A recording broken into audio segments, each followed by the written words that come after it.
hello again. My name is Ben Rhodes. I'm the Senior Vice President with CAMS. Thank you for joining us today. Today's topic is all about understanding the complexity of maintenance in commercial buildings. And we've also added a couple of additional slides to talk about buildings you'll see in neighborhoods and some retaining walls. So lots to talk about today. One thing I always like to compare associations and at least association management companies to hospitals. Management companies are full of nurses, administrators. Sometimes we have our nurse practitioners, our physicians' assistants, but we rely on the surgeons to really do some of the heavy lifting. So today we have some surgeons with us, BECS. Mark Howell and Richard Berry are going to lead us through the presentation about all the various complexities. So as a reminder, we do record this and we do post the webinars on our camsmgt.com website. So all of our webinars are posted there. You can see those through our board members section. Click on webinars, and there are about 35 to 40 different webinars that we have available with all types of experts in the industry. A lot of attorneys, lots of insurance, lots of different experts that we rely on daily. So we will be doing questions, so please feel free to use the Q&A option down at the bottom of the screen, and you can type those questions in, and at the end of the webinar, I will answer or help facilitate the answering of those questions for you all. So Richard, I will turn it over to you, and Mark, and we'll get it going. Ben, thanks so much. Yeah, again, Richard Berry, and I have Mark Howell here. Oh, yeah. There you are. So Mark's the president of BECS. I'm merely a senior project manager, but I'm also an architect. But I'm probably underqualified to be a surgeon. But if I had to be any type of surgeon, it would be a building surgeon. I know them pretty well. We know them pretty well. We've been contractors ourselves. Mark's been a contractor for over 20 years. Yeah. I was one for merely 2 years, but I've also been on the owner side. I've been on the contracting side, mostly the design side, and then here now for several years on the consulting side. So we both, and with the rest of our team, have a pretty good scope of knowledge on buildings and the built environment, how to retrofit them, how to repair them, how to maintain them.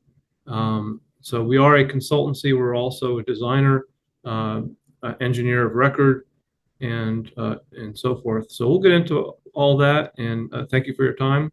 And bring the questions on. We love questions. I guess we're going to wait till the end for those. But Ben, feel free to interrupt as needed. Okay, hot topics, board members and those alike. So topics. So we're in the Carolinas. Mark and I right now are in Myrtle Beach, South Carolina. The company is BECS is headquartered in Maryland. We have a pretty large footprint along the East Coast. But in terms of this presentation, this is kind of what we're going to go over. What is the building envelope? We're going to look at different types of damages that are concealed. We'll look at structural life safety issues. We'll get into coatings. You can't really talk about building envelope without talking about coatings and other components like stucco, ephes, fenestrations, otherwise known as windows and doors, concrete corrosion, which is a big one on the coast with all the beachfront properties that we get involved in.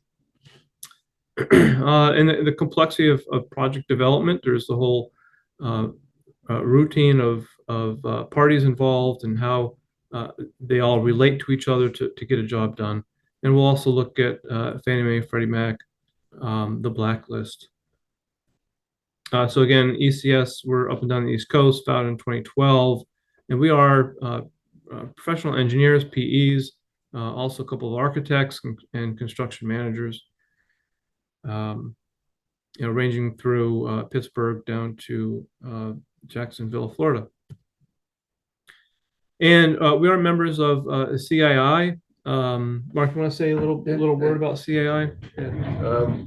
As you guys would know, it's part of your DNA. You know, the Community Associates Institute is very is a great place for resources, and it's a great place where we find a lot of our relationships to help build work. The bottom left picture is a photo of myself and Bill Hasselman, and president of one of the boards up north, Marion, probably one of the best presidents of a board that I've ever been around. Matter of fact, we had her call 2 or 3 other condos over the last year and help coach up the boards actually on how she approached this project. This was a celebration of the completion after 2 years and close to $4 million worth of repair work on their property. That was extremely invasive. It was removing cladding and removing windows and some interior drywall removal and mold and just all kinds of crazy stuff. It was actually a litigation settlement that we helped them figure out how to approach the project once they got a certain amount of money from the settlement.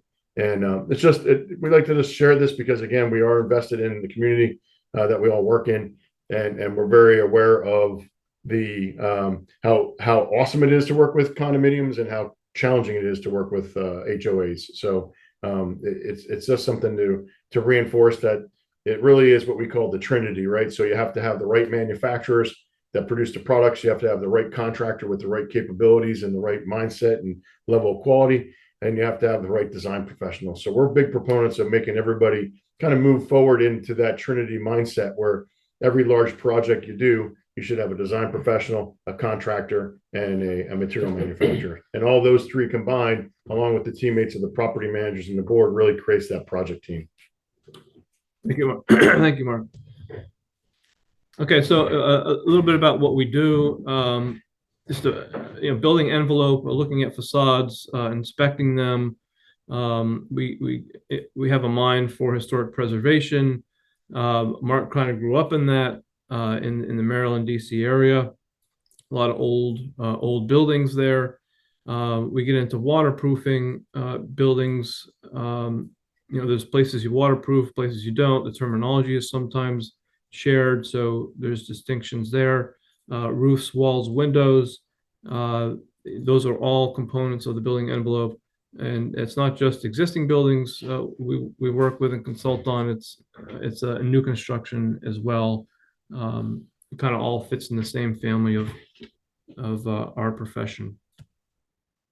And so as engineers, structural evaluations, we have professional engineers specialized in structural, looking at rooftop anchor systems to accommodate facade cleaning, maintenance, and repairs and evaluations.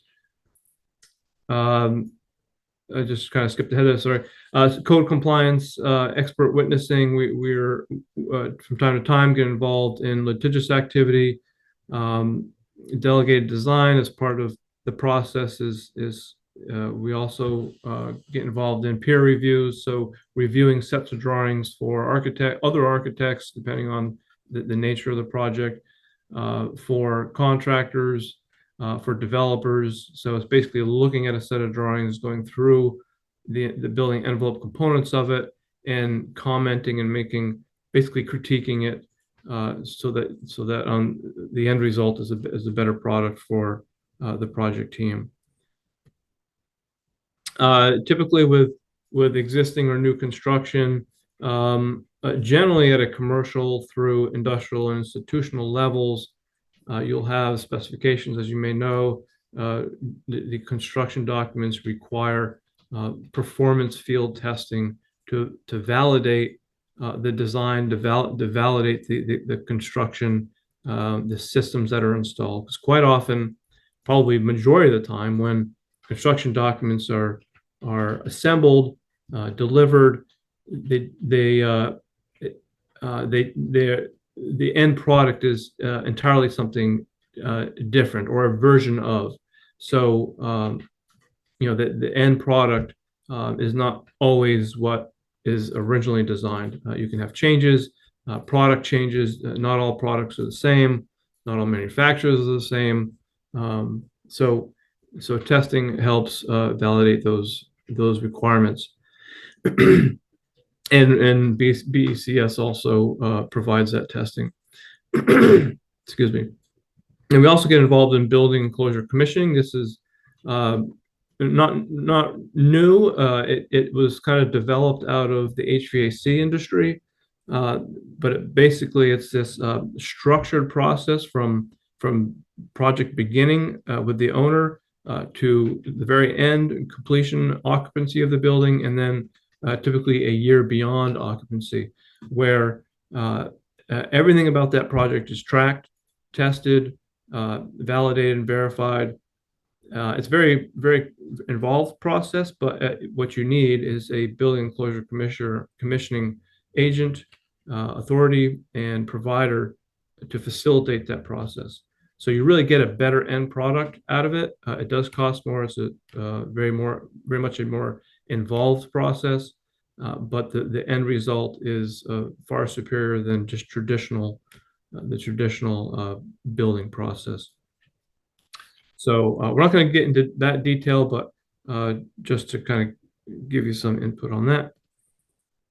All right, what is a building envelope? So a building envelope basically keeps the outside out and the inside in. And it's a physical separation between the inside and the outside. And it's there to protect our occupants, to protect our assets, to protect all our furnishings and people from the forces of nature, basically. And unfortunately, the way buildings go together, it's not like a balloon, right? You just don't blow air into it and have this perfectly sealed situation. You have, with buildings, you have many materials, many trades, many systems all coming together at once to provide that protective enclosure. And it's probably not surprising.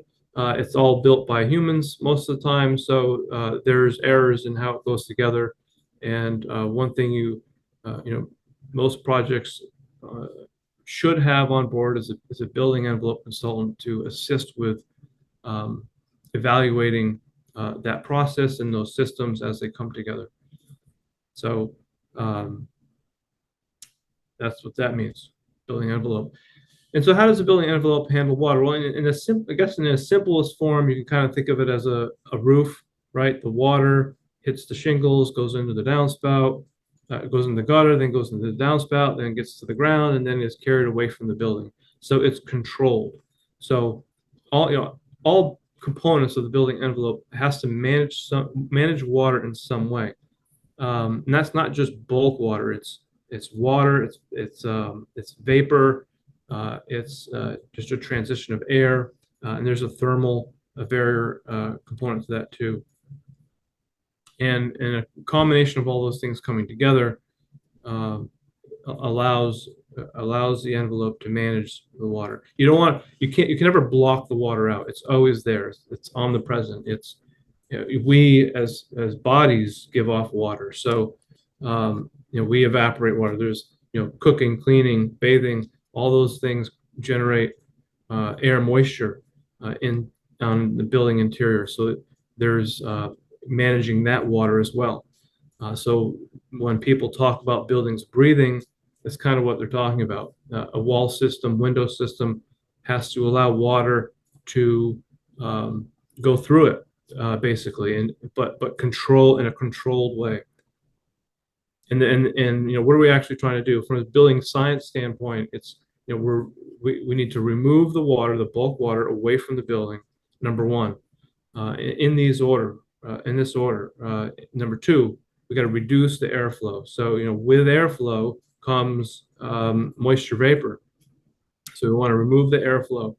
We have to reduce the moisture flow, the vapor flow, and then lastly, we need to improve thermal performance. You can have 1, 2, 3 and not have thermal performance and still have a performing building, but because of codes, because of the way we don't want to be cold or too hot in our buildings, we've added thermal performance as part of the criteria in a well-performing building. So those are the 4 things to control in that order, and that's how you manage water.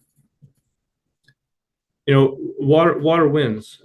It's our lifeblood, but it's also very destructive. So we like to build things, we like to assemble, and we're a world of little ants creating lots of things, building and repairing.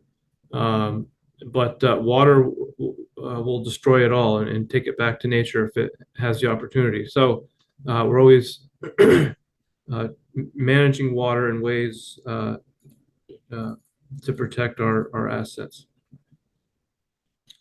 Moisture intrusion, the biggest problem that buildings face. So from this source, ASHRAE source down below, 84% of claims on buildings are moisture related.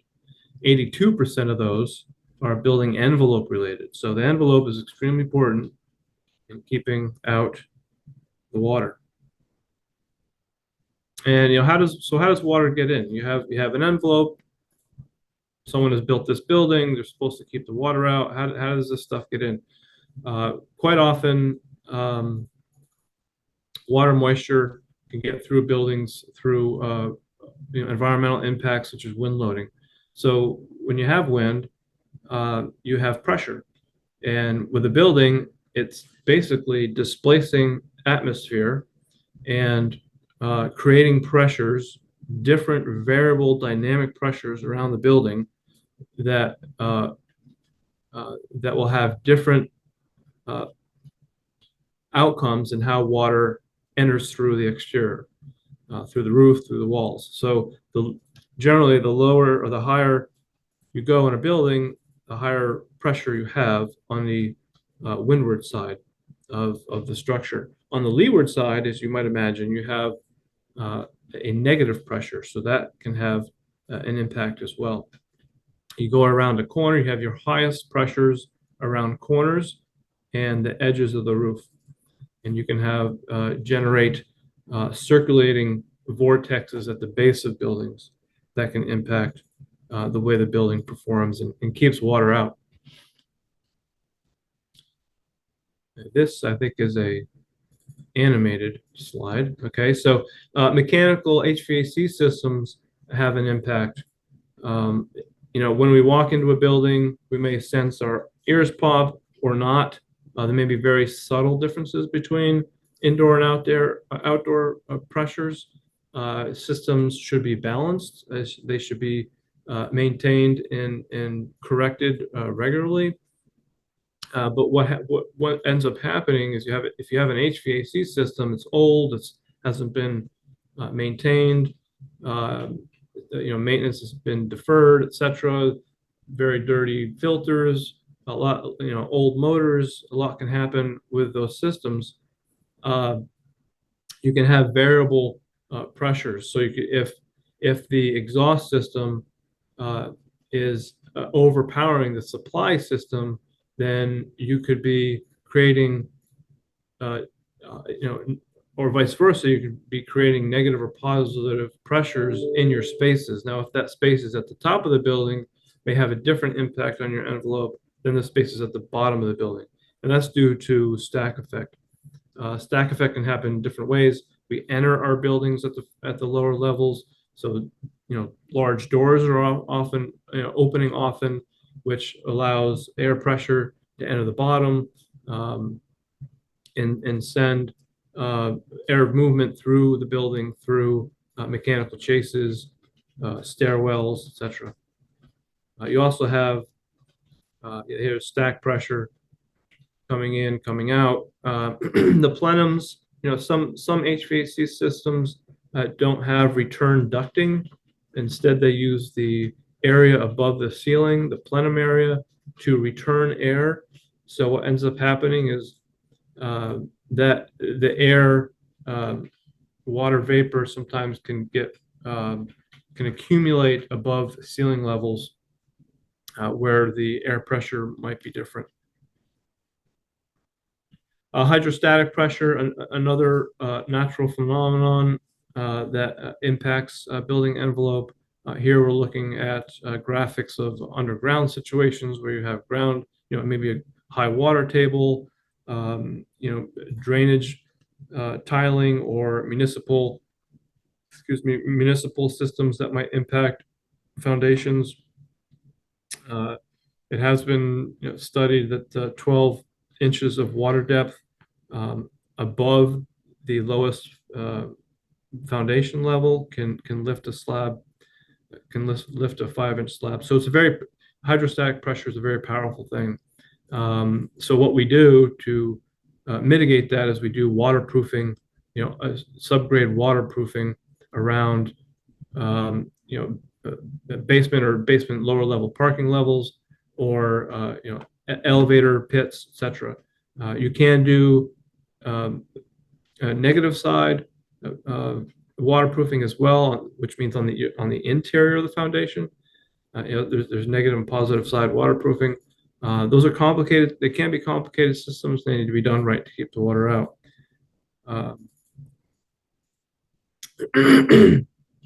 So, going back to testing, BECS and there's other testing agencies out there and companies, competitors to ours, of course, too, that do building performance testing. So these testing methods are often included in the contract documents. So the contractor is required to do them.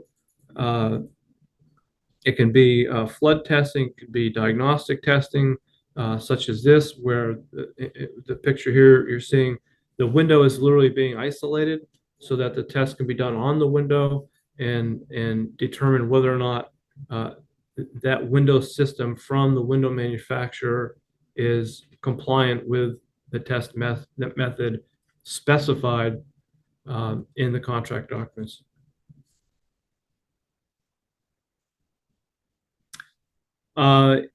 Through testing, there's many different types of tests. You could do several, probably a few presentations just on testing, building performance testing. This is four photos showing different types of water testing. The upper left is a flood test.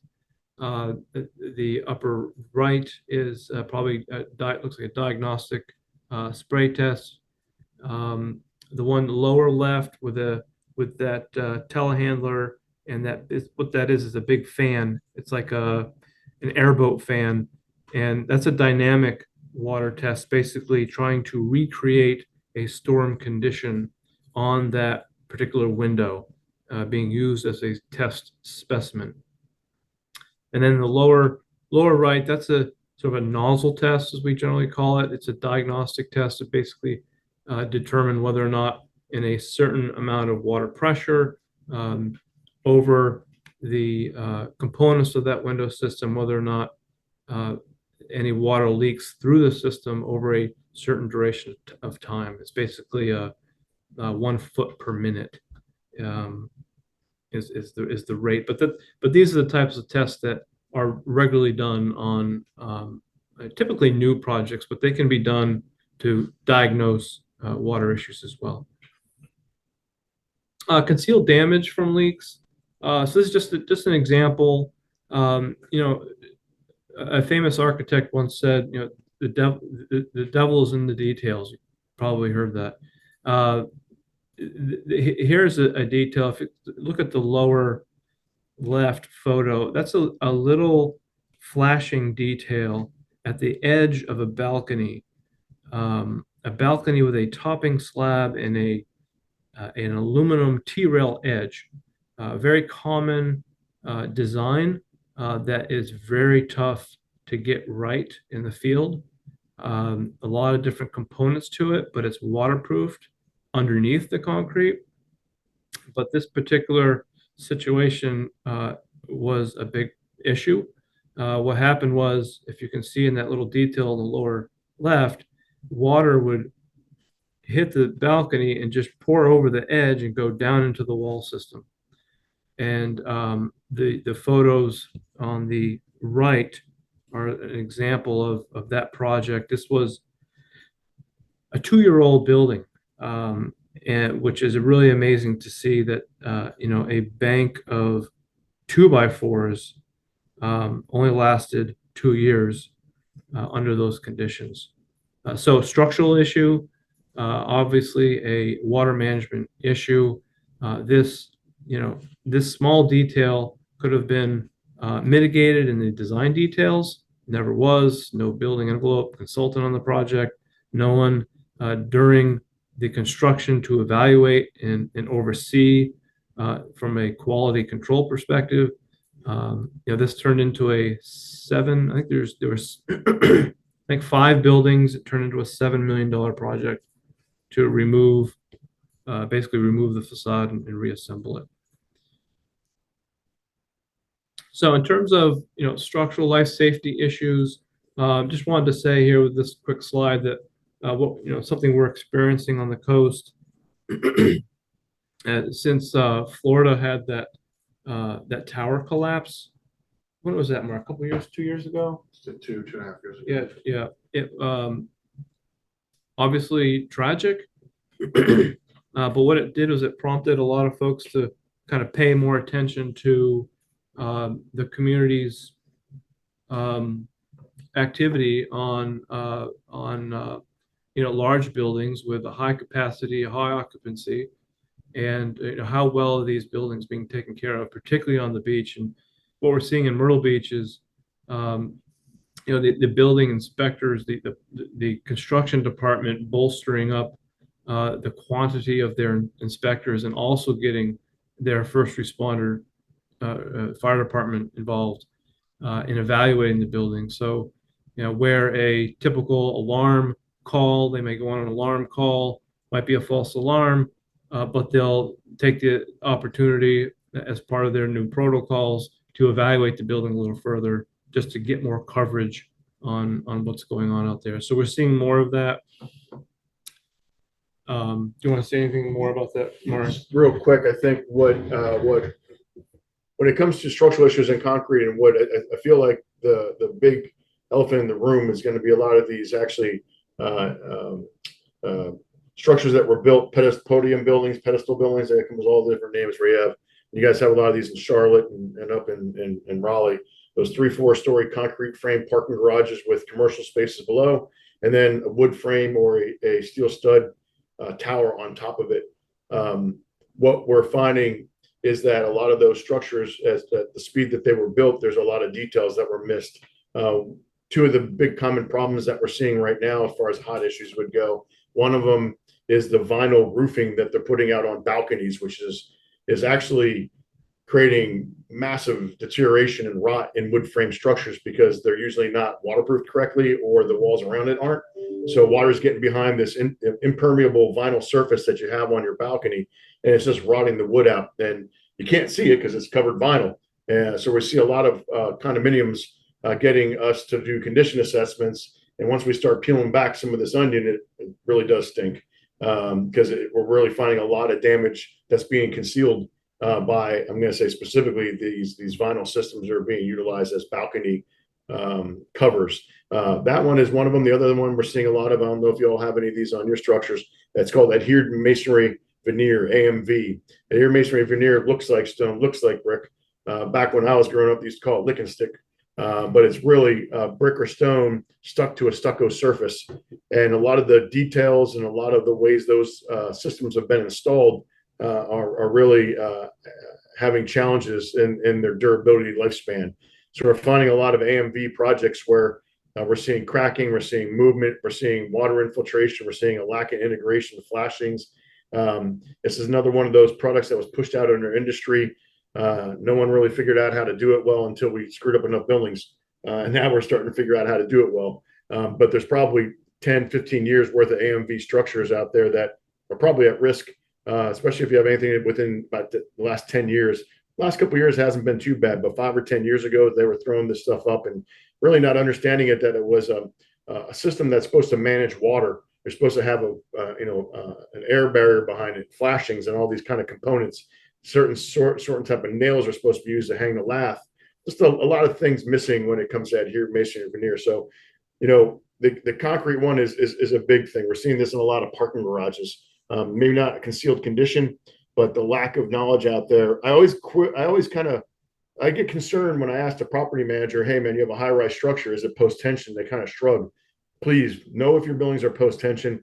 understand what that means as far as concrete repairs go to your building. It's a legitimate fear of mine to have a homeowner hire a maintenance guy, start chipping away at concrete, thinking he's going to use Saccrete from the Home Depot, and they're wind up blowing an anchor out. We had lunch this afternoon with another property management company who mentioned a contractor on a board decided to go out and start chipping concrete, wound up actually hitting somebody with a piece of post-tension material and another piece embedded into the eaves that was adjacent to it. So having a post-tension concrete building it just brings another level of detail and another level of knowledge to make sure you're managing your life safety issues. These bigger, older structures that are, I'm going to say, conventionally reinforced, they don't use post-tensioning. And post-tensioning, depending on the depth of knowledge you all have, is basically when they pour the concrete, there's these wire strands that are laid in the concrete. And once that concrete is cured, they pull on the one end with a load, and that creates this live load, and then they button it at the dead end. And that cable is under stress. So if you hit it with a chipping gun, or if it rusts and it pops, it creates a pretty dynamic explosion and kind of tears out of the concrete. So you should really know if your structures are post-tension or not. That's a good first step, and probably one of the first questions we're going to ask you if we walk into either a parking garage or a building. Yeah. Thank you, Mark. We probably couldn't talk about this subject, building envelope, without talking about protective coatings, paints. They come in all different forms. Is almost as many colors as in paints as you have different types of coatings. Clear repellents, mineral paints for sealing concrete. You have elastomeric, traffic coatings. They come in various chemistries, modified polyurethanes, water-based. They're higher solids than your paints. They all typically get applied in very similar ways. Epoxies, silicones, generally for roofing and sealants, PMMAs, polymethyl methacrylates. They're a thermoplastic, they're UV resistance, just going down the list here. Asphalt bituminous. Generally, if you see an asphalt bituminous coating, it's probably done in a cheap way. Bituminous coatings are generally employed into other systems like roofing systems. So a lot to look out for out there. Coatings are probably more than any building material or systems are the most specific to their application. So you don't want to use paints everywhere. You don't want to use elastomerics everywhere. Epoxies, all the coatings have a very specific intent and use and location. They're not a universal type of product like a 2x4 or something. So one real quick thing, protective coatings too. I know it's kind of tongue in cheeky, but protective coatings don't solve window problems. And for some reason, and you guys, I bet you've all heard this before from your boards. Well, I just want to coat the building. I don't want to replace the windows. Well, if your windows are 40 years old, you probably have to replace the windows. And if you actually coat a building that has 40-year-old windows, you're probably trapping moisture and creating mold inside the building, because the windows are so old that they're leaking behind this coating that you put on that is probably impermeable. So it's just, we have a lot of work to do as a family here between property managers and engineers to really educate these boards and make sure they're making the right steps and taking the right steps forward. This is one down here in Myrtle Beach. Maybe we don't see it as much as our inland properties, but definitely coastal properties. Man, they will coat a building 3, 4, 5, 6, 7 times over 5 or 10 years, but never once talk about the 40-year-old windows and sliders that they have to replace. So we're here to help. Just like Rich was doing today, we're here to educate. So if you do have a board, even if you need us to come in and help educate, we're happy to do that. We just think that this information is key to making good decisions, and being your kind of insurance plan when we're dealing with boards is a big part of our job. Yeah. Education and really passing the word around is really the underpinning of a healthy project. So, okay. So more material systems. Everyone's heard of stucco. Comes in a couple different flavors, but what I'm showing here is a direct applied system, and one way to sort of identify issues with it is when you have cracking. You kind of see that in the center screen. But direct applied is, it can be done on concrete walls or a stud wall. And you may not know whether it's one or the other unless you are obviously very familiar with the building, or you have drawings on the building, or you can kind of see into the wall from a cavity and an opening into the wall system. But the cracking is never good.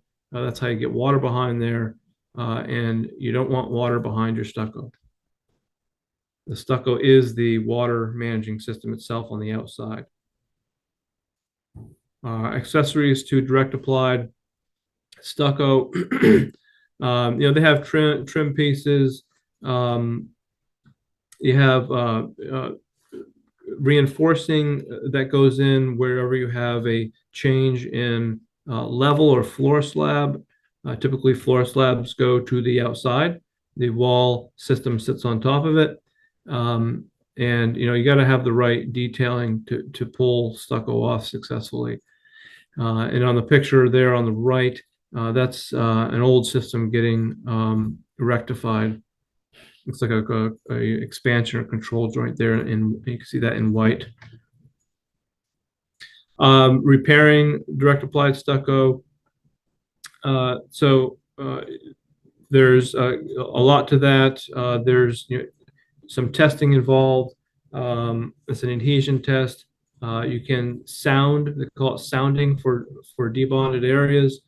You're basically taking basically a hammer to tap along the surface, and when you hear it's hollow, that's where you have a debonded area. So it's a lot of work, but with the trained eye, you can kind of see, where deficiencies in the finish system are, focus and target those areas, and that's how the process starts with repairing direct applied stucco. Like all exterior wall systems, there are many components to it. Flashing can come in various materials, types, shapes, and sizes.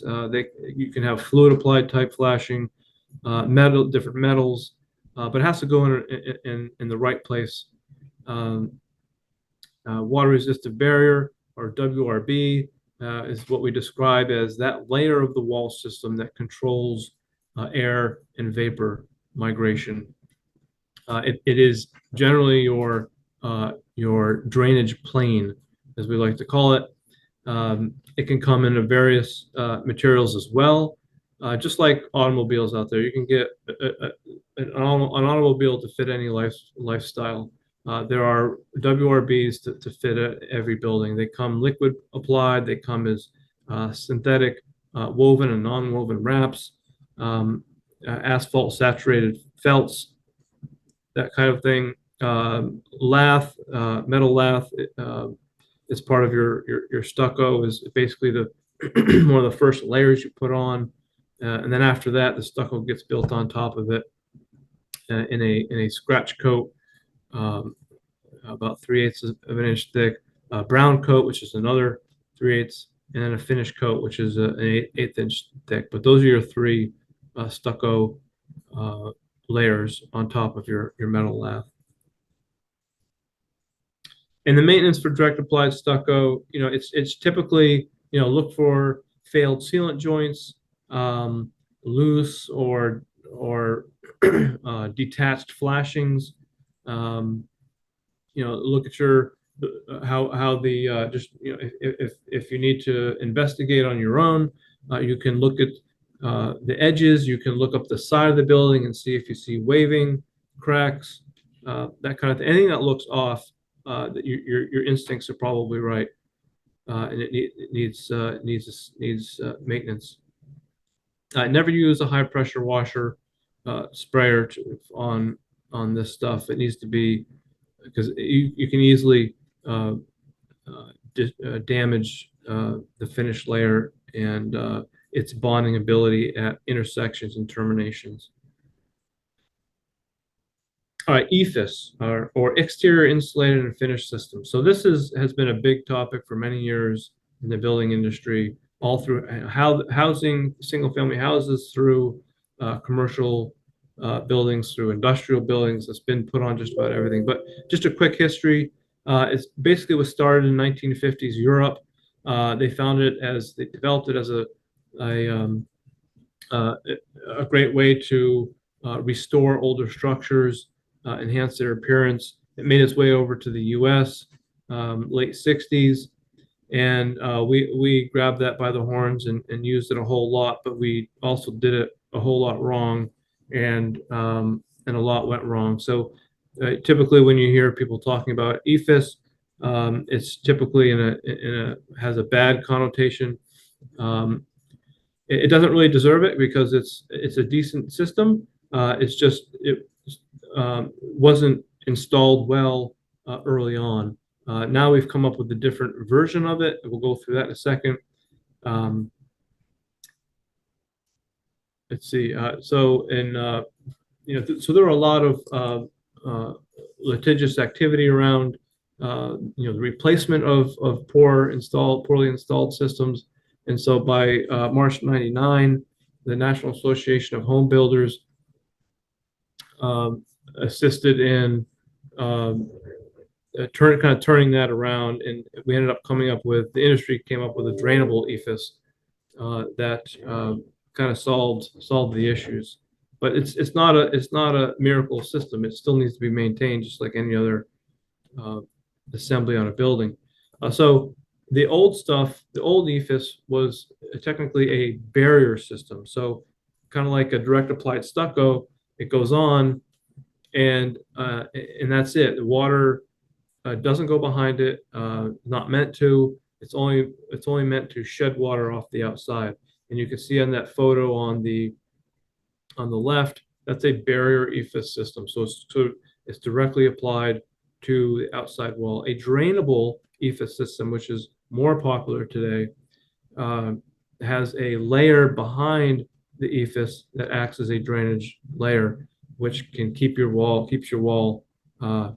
dry, which is what you want. And if there's any way to identify it, usually the way you can identify drainable EFIS versus barrier EFIS is by looking for flashings or weeps. And in that photo there, you can kind of see there's little weep holes above the flashing edge.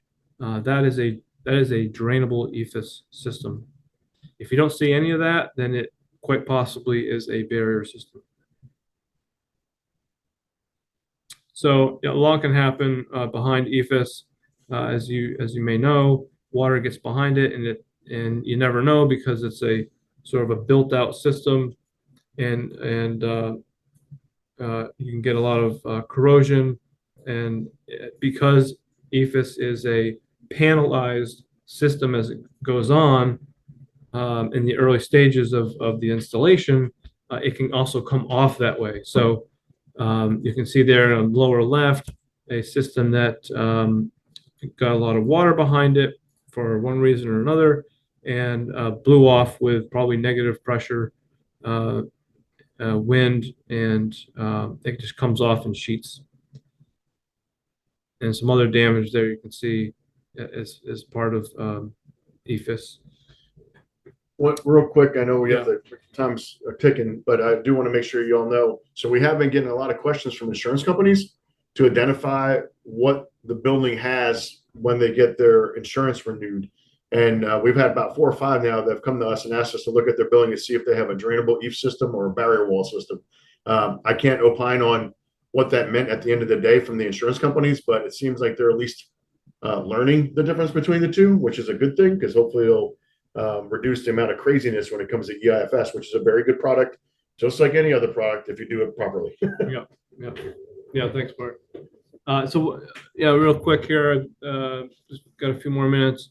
EFIS, what is it made of? It's a multi-layer system. So the first thing that goes on, it's generally glued on, is an expanded polystyrene or EPS. Then there's a base coat, cementitious acrylic, then a reinforcing mesh over that, and another base coat, and then then a finished coat that ends up either staying as that color, or if it's you can paint it as well, but that's another subject matter. EFIS, so it's complicated to repair. Here we have 16 steps just to repair a small hole, but it is complicated to repair. Moving on to concrete corrosion. So a lot can happen with concrete. It's typically damaged by water, which is ironic because that's how it's made in the first place.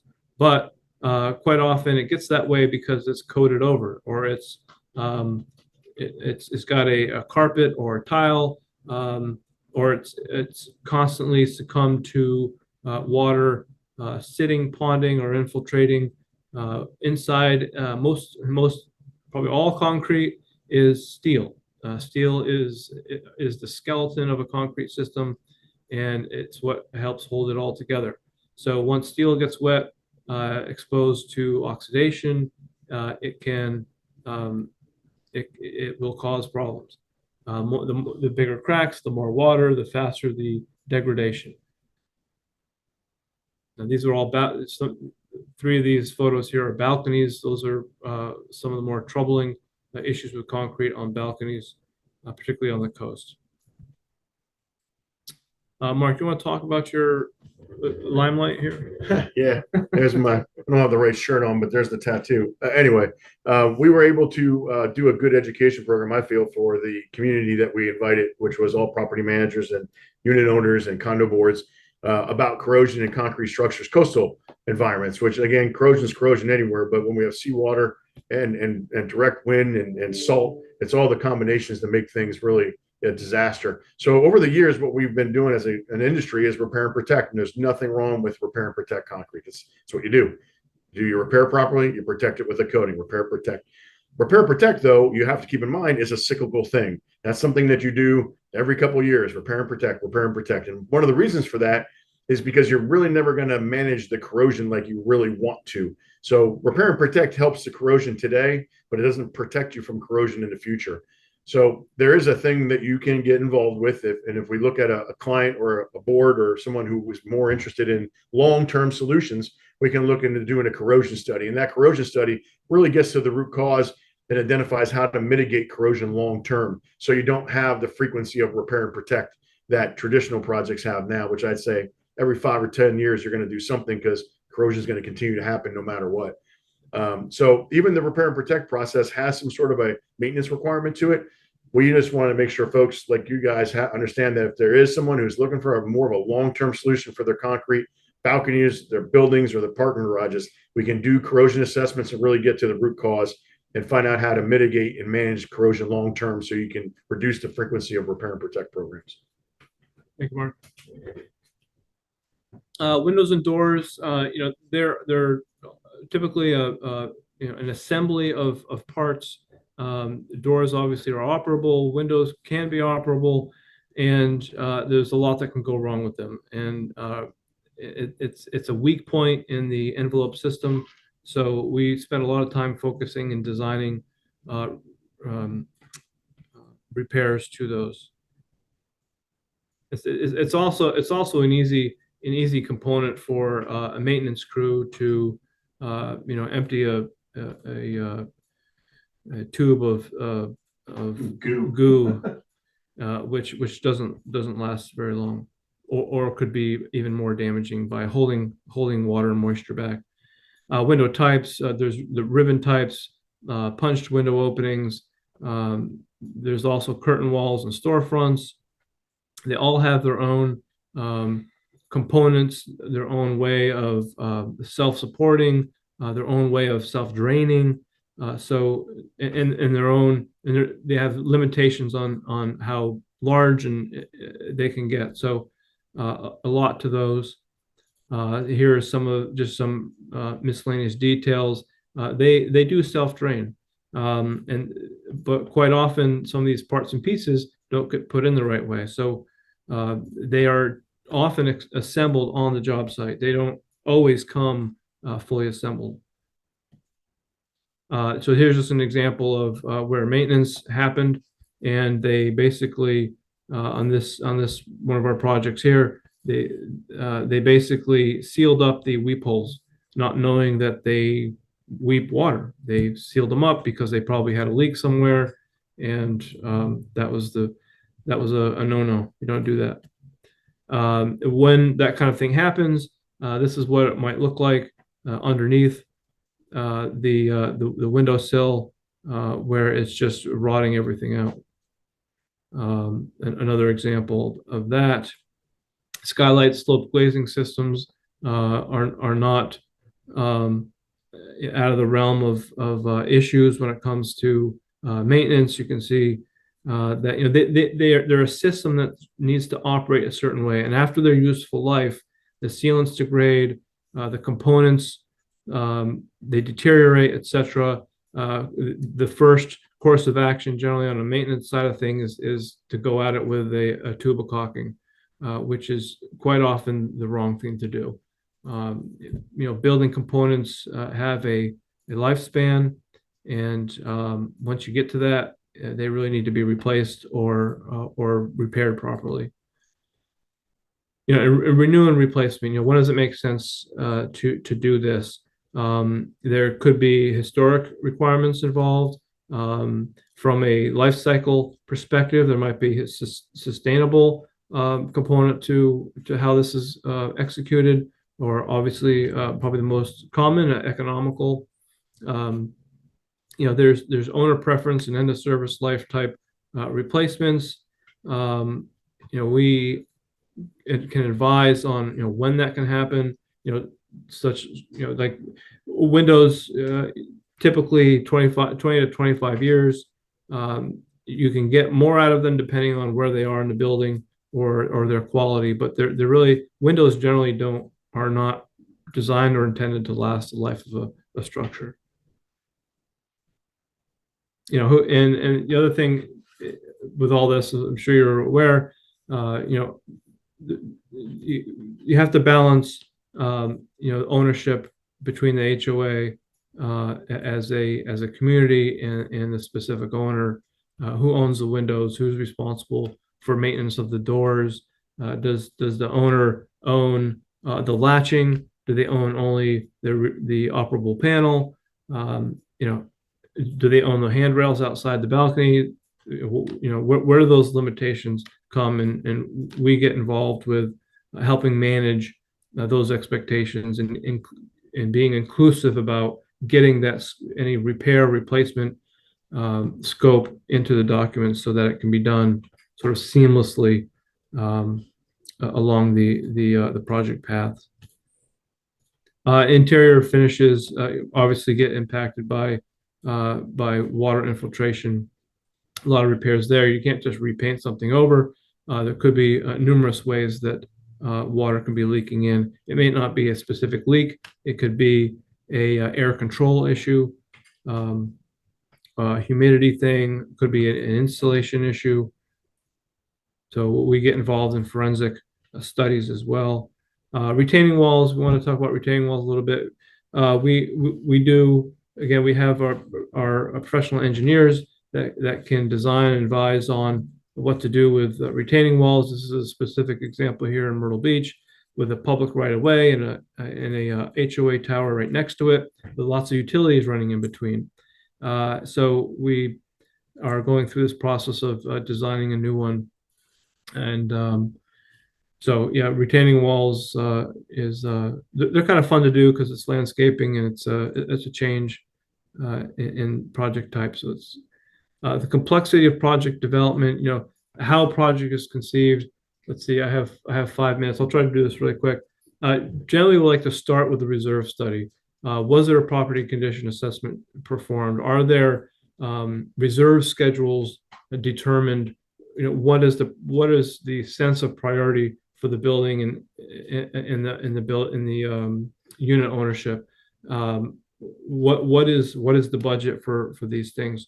So with a reserve study, we can help you identify what's next and how to make that happen. Again, a lot to that. There's a lot of people in play. Going directly to a contractor because you have a page in a reserve study that identifies an issue is highly not recommended. going directly to a contractor, yes, you get free proposals and they can perform basic testing. Maybe they're typically not set up to do that, but they'll probably hire someone else to do it. But then it's going to be it's not going to be it may not be a fair outcome. Owner has, if the owner has institutional knowledge, and a tight RFP to obtain a contractor proposals will be, they'll be comparable. So, but the RFPs have got to be very specific.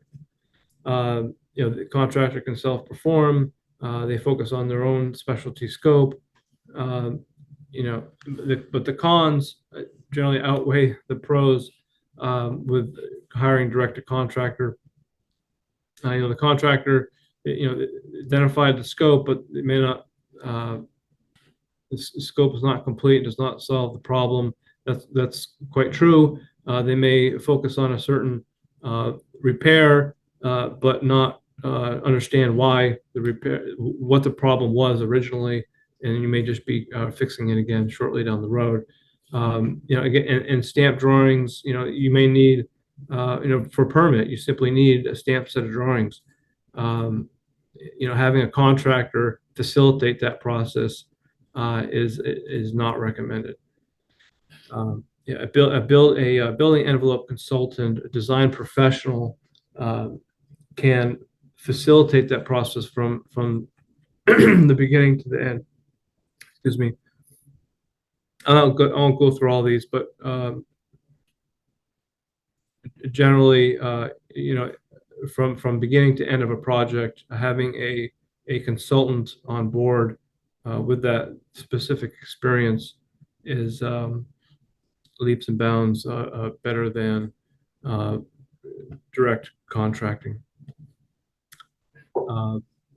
The bridge between reserve studies and condition assessments. Again, the reserve studies, share the information that it provides, really a sounding board, a trampoline, if you will, to dive into the design phases and beyond. Again, it all really starts with an investigation. You don't want to focus on one issue if there's a larger issue involved. So an investigation and evaluation of the asset can pull that together and sort of kickstart that process.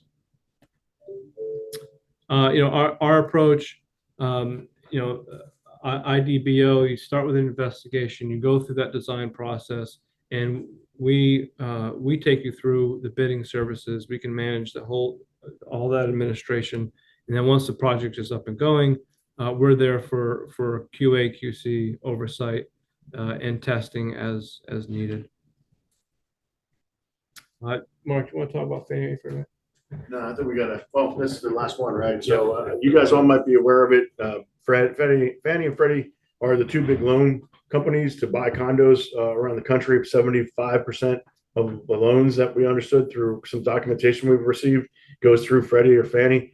Right now, we don't see as much emphasis on it as it was about a year ago, but it's still something that we like to talk about because it is an issue for some of the properties that we're getting involved in where they have more problems than they have money.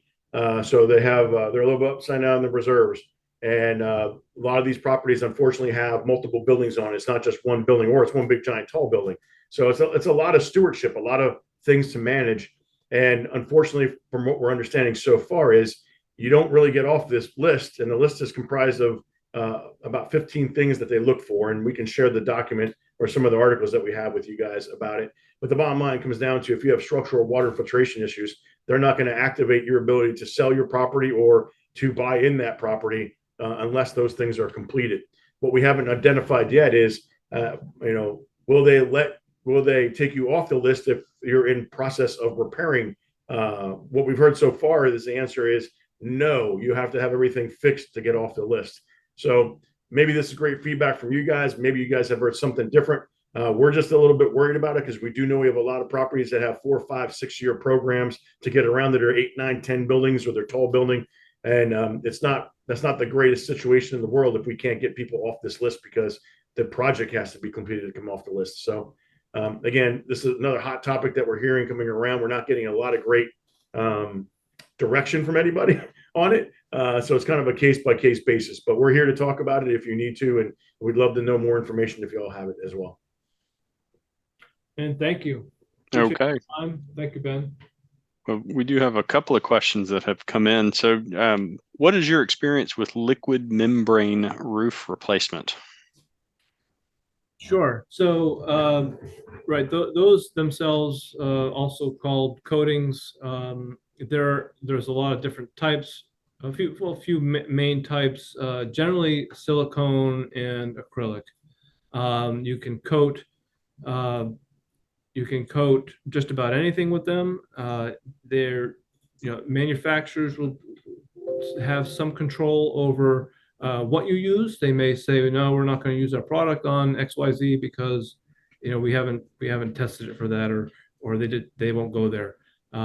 Just as an example, if you have an old 50-year-old built up asphalt roof system and it's got it's gravel, it's cast in pea gravel, most coating manufacturers won't warranty the use of it.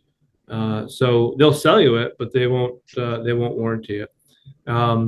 You can coat just about any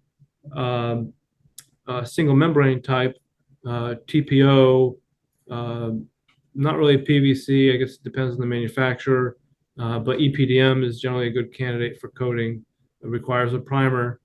But and I guess to answer your question directly, in terms of experience, I was a roofing contractor for a couple of years, and we did a lot of coatings. So I'm very familiar with the process, the products. Does that answer the question? Yeah. Okay. So next question, I guess, can you talk a little bit about the difference between the role you play in the reserve component, and do you do reserve studies? Mark? Sure. We have not yet hired a reserve analyst, so we don't personally do it. We work collaboratively with several of the big national firms and as well as some of the local firms for reserve studies. It's a great question. It's actually something we're going to try and do for this next CAI event, national event, where I talked to Peter Miller from Miller and Dalton, and we're talking about doing an education program on what we're calling bridging. And that's really, how do you take a reserve study and create condition assessments and actually make the reserve study that jumpstart document to begin to look at the rest of the property. And really the most important thing about it is that the reserve study is basically from 50,000 feet. They're usually giving you a very either overly conservative number or maybe not the best guess in the world. Because again, these are complicated things to throw numbers at when you don't really have a lot of the details and infrastructure built around the problem. So reserve studies are the best way to start. They give you, they're kind of like your beginning of your menu. You know what you need to work at, you know what you need to look at, you know how to prioritize. But once that reserve study is done, we take that, we look at that, we see what has the shortest life year. We actually build a model, if you want to call that, of your enclosure, and we kind of put the ages around the building enclosure to really understand how to best make a plan to attack what needs to be done next. So it's I'm probably making it sound way more fancy than what it is, but it's really just looking at all the building enclosure components, what the remaining useful life is. Then the big thing to boil into there, though, is what do you need to do to access those areas? Access is key. Access can sometimes take up 30-40% of your job cost, the cost of access, getting there, getting down from there, building the scaffolding, bringing the scaffolding. Those costs are not necessarily in the head of the reserve study analyst. They don't think about that, right? We have one right now up in Baltimore where the reserve analyst thought the repointing of the top of this chimney would be about $10,000. It is, but the high reach is $8,000 to get there.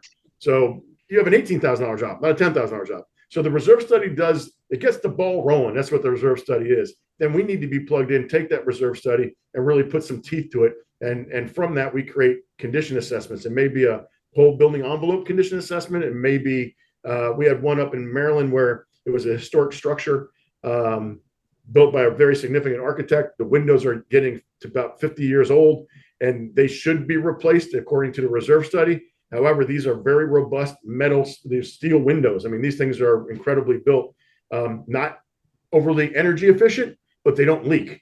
So we went out there, we did an air, water, and thermal test on the windows, and basically came up with a way for them to extend the useful life of those windows for another 5 or 10 years by putting new weather stripping in, by replacing the handles that weren't compressing the gasket enough. It's a big deal for this structure because they have to go in front of the architectural board and get approval for the windows. So they needed some more runway, if that makes sense. They couldn't just go call YKK and get new windows. These are going to be custom windows. So it took us taking that reserve study, putting some actual sense to it, doing a test to show that we can extend the useful life. And that really helped the reserve study kind of take a breath and then look at replacing the windows for 5 or 10 years from now. It's a tool. It's a great tool. If you don't have a reserve study in your property, I know we all have to sell them. You know, a lot of condominium boards don't want them, but if you can get them to convince it. If you need us to come in and help convince them, again, this is all education. We're happy to do that. But reserve studies are that first tool that we can use to really help build out the solutions. Yep. So you mentioned condition assessment. That's next question. What's the process for getting a condition assessment or corrosion assessment? Is kind of initial cost, and what's the process around that?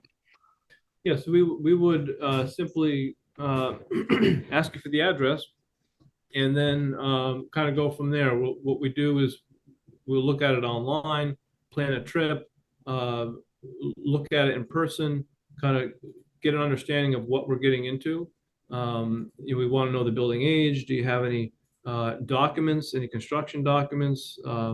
Those can be very, very critical to figuring out, using those as a tool to perform the evaluation. And then we would generate a proposal. And once that's settled, we would simply schedule a time. Depending on the size of the building, it could be a multi-day effort. And depending on the size, if it's a 20-story tower, we may recommend a drone. We have certified FAA drone flyers. We also have a team of repellers. So physically, people who repel down the side of the building and get their eyeballs on very up close to the issue. Generally, a drone can only get so close to a building. You're limited to roughly 10 feet. So, and if it's windy, even further. So a high res, high definition drone is very useful. But on very specific things like historic structures, you really want an up close look. So we use repelling. But that all comes into the proposal. And we would perform the evaluation. You get a report that basically outlines all the issues, and at that point, we could go into bidding or procuring a project. We do that process as well. Bidding and bid administration would tabulate the bids. We assist in seeking out the contractors, making those invitations, and obviously generating the bid documents, the RFP. And then once, even if that go the next step after that would be actual construction. And that's where we would be there for the quality control and oversight during the remediation, repair, or new construction, depending on what the, well, I guess if it's an evaluation, it's not new construction, but. Yeah, and corrosion assessments are something that we'd have to talk about up front with. They do really vary. You have to actually do continuity testing with the reinforcing steel and the concrete. So anybody who's interested in learning more about it, we'd love to have a little bit more time so I can explain really what that process is. I always joke that I do not own a scanning company and I do not get any credit for this or any kickbacks for this. Please take your drawings and get them scanned. If you have drawings, have them scanned, have them on a thumb drive, have them ready to go. Whether we're doing a corrosion assessment or just kicking the tires for your house or your building, please, there's not enough buildings here in the Carolinas with thumb drives with their drawings on them, man. Don't give your drawings to anybody. They will never return them. Yeah. Like, take them yourselves, get them scanned, put them on a thumb drive, make a couple thumb drives. it's a big question that we always get out of the gate, for folks where, it will cost you $5,000 or $6,000 more if you don't have drawings, because then we have to actually draw the building again from scratch when we do repair work. So find the drawings, look in the basements, look in the buckets, look in the closets, get them scanned and have them ready to go. Find your architectural, find everything you go. If you're a new condo, and you haven't had a transition study, which I wish everybody would get a transition study, but if you don't, and you're a new condo, get a hold of that builder, get a hold of that architect. We have, unfortunately, so many buildings right now that, they're 20, 25 years old. They got nothing. They don't have anything, and it costs more because now for the investigation, we got to figure things out. For the drawings, we have to start from scratch. So even if you all don't have a building right now that you need to do any work on, but you don't have the drawings, go find the drawings. One day you're going to need them, and the board's going to love you, and the HOA is going to love you because you have those established. So, So last two questions. One, you may know something about, maybe not, but any recommendations for reasonably priced computerized management or maintenance management systems? Do you know anything about? Have you ever heard of a software? Yeah, I worked for an owner for a few years. We used Maximo. There's other asset management softwares out there. I have not used them. I think we were having a conversation recently about a particular management software. I can't think of it. No, I don't know any off the top of my head. I know that they're usually driven by the roofing folks for some reason, because everybody loves to maintain the roofs. And of the couple that I've found so far, they just don't do just for like adding the windows and the walls and everything for a complete maintenance program. So I don't know any off the top of my head. I apologize. Okay. I know Maximo is very robust, very comprehensive system. You can get really granular with it in terms of printing out barcodes and sticking them on every door opening and window and HVAC filter and everything else. So it can get pretty complicated, but I love the question though, because if they're thinking about that, that's awesome. That's proactive maintenance. We love that, So last question, how often do you recommend caulking and sealing a building? Depending on where it is and what type of building, generally it's 5 to 7 years. It kind of runs there along with paint. It can last longer, but along the coast here, it's generally what it is. One of the big technologies that we have to get better at as a community understanding is, for years we had urethane sealants, which are organic. They broke down under UV. They last maybe 5 years. Then, in come the 80s, and all of a sudden silicone was the big craze. And then you have silicone. But what we found out in our multifamily low-rise wood frame vinyl siding world is silicone doesn't stick to that stuff very well. Also, what can't you do with silicone? Paint it. So, we were in this little mosh of, we're using urethane, we're using silicone. Well, guess what? About 5 years ago, some nerd created a thing called the hybrid. And the hybrid is actually a sealant material that has urethane paintability with silicone properties. And each of the manufacturers now have it, especially on existing buildings. I'm pretty much moving towards just always specifying a hybrid because you have a better chance at it sticking to whatever the maintenance guys used over the years, whether it is urethane or silicone. So it's not a perfect science, but we all know when you see guys out there cutting caulk out with a pipe knife, they're never going to get 100% of the material out. And really, the big problem here is if you have silicone in that hole and they're putting urethane back, it's not going to stick, and vice versa. If you use this hybrid, you have a little bit better chance of sticking to the little snots and stuff that they leave in that joint, right? No one ever going to get that joint perfectly clean. It's not going to happen. So we like to make sure folks are aware of these hybrids. Tremco has them, BASF, Sika has them. And just one last thing on that too, so you guys know the compression of our marketplace. Our industry has had a massive roll-up of manufacturers. Sika bought BASF, which is ridiculous. So all the materials you guys heard over the years, Master Builders, ThoroSeal, I forget all of them. There's a bunch of them. They're now all owned by Sika. So it's basically coming down to like 3 manufacturers in the country that own everything, which makes it challenging for us. But I will tell you the one thing that's making it beneficial is sole source warranties. And I really feel like this might be an old term from up the Philadelphia area where I come from. I like one throat to choke. So I'd rather use Tremco materials on the whole building. That way I know if there's a problem, I'm calling Tremco. And when we put our designs together, we really try to push forward to have folks select one manufacturer throughout the process and all the different materials. It just makes better sense, and you can get a better consistent warranty. And again, you have one throat to choke. You know who to call if you're going to have a problem with the materials. Materials, on average, are 10% of the problem. 90% of the problem is putting it in wherever you're putting it on. It's the labor to install it. Over the years, we've had some material people have some issues with fillers and UV issues, but really the material is only as good as the application. That's why you see a lot of labor warranties about 2 years, right? Because after 2 years, you should have gone through enough weather cycles that it's really now up to the product performing because it's been installed properly. So 2 years is a pretty good duration for a labor warranty. And that's why you also have to be careful of these material warranties. And this is a classic one. Dow has a 20-year warranty. That sounds great, right? Until you find out that they hand you a tube of caulk. That's all they do. So if you have to go 20 stories to replace the caulk, it's on you. So just be aware, people who sell warranties, I get really worried about that, going back to that kind of material information when it comes to sealants and coatings.